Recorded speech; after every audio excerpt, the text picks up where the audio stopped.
Topping today's news, a tourist dies after crashing her jet ski into a rock in Eleuthera. The opposition F&M set to host a major event tonight in southern New Providence. Caribbean businesses look to convince the Trump administration not to impose the $1 million port fees on Chinese-made ships. And Bahamians indicted in the U.S. for cocaine trafficking may seek a plea deal.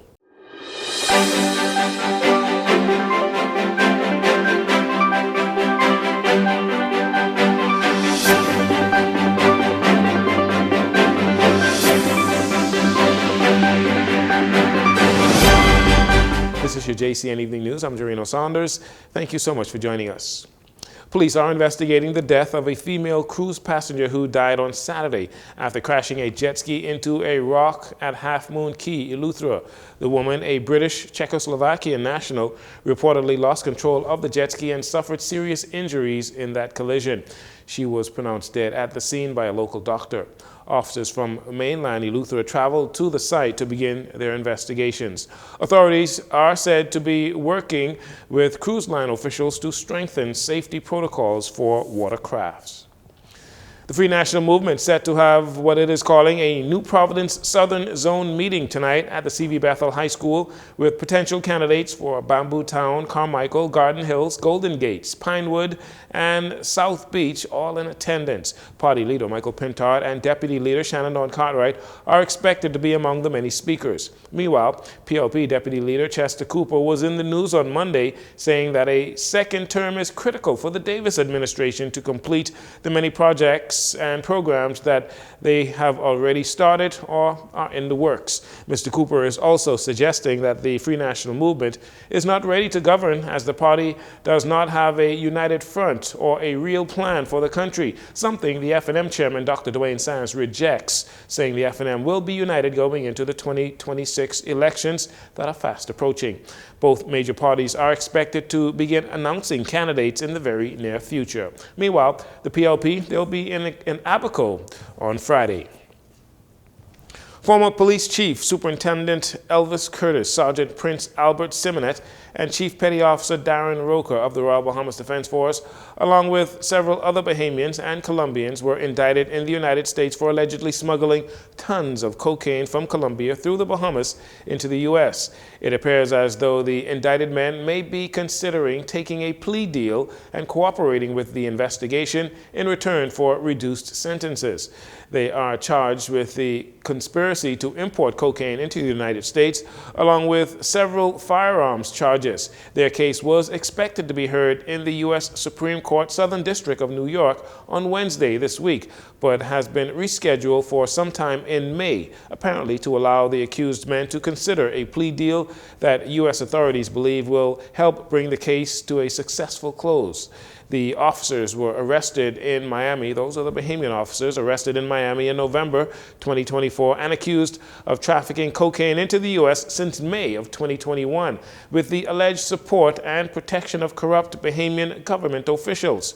Curtis was in charge of the air wing of the Royal Bahamas Police Force at the Lynden Pinley International Airport. The indictment has since resulted in the resignation of the Commissioner of Police, former Commissioner of Police, Clayton Fernander. Prime Minister Philip Davis has vowed to fully cooperate with the U.S. investigation. However, he has expressed his frustration that U.S. authorities have yet to reveal who the corrupt government officials may be. Bahamian business owners are joining with their regional counterparts to oppose the U.S. Trade Representative's plan to impose a $1 million fee per port call on Chinese-built vessels, saying it could be devastating for the Caribbean. The hearing on the proposed port fee began on Monday and is expected to continue on Wednesday in Washington, D.C. Shipping agencies from across the region say the proposed fee on Chinese vessels will hurt U.S. and Caribbean operations in terms of millions of dollars lost in exports and lost jobs. Meanwhile, the U.S. State Department says Secretary of State Marco Rubio will travel to Jamaica, Guyana, and Suriname March 26th to the 27th to advance President Trump's U.S. foreign policy priorities in the Caribbean. While in Jamaica, the Secretary also will hold bilateral meetings with heads of state from Barbados, Trinidad and Tobago, and Haiti. The Bahamas has not been listed to participate in those meetings. Two men, ages 44 and 26, in hospital in Grand Bahama after they stabbed each other. That was yesterday. Police were alerted to this incident shortly after 7 p.m. when a man presented himself to the Central Police Station with visible injuries, claiming to have been stabbed by a man he knew at his residence on Gordon Avenue. Officers followed him to the hospital where they saw another man who sustained injuries, according to their preliminary reports.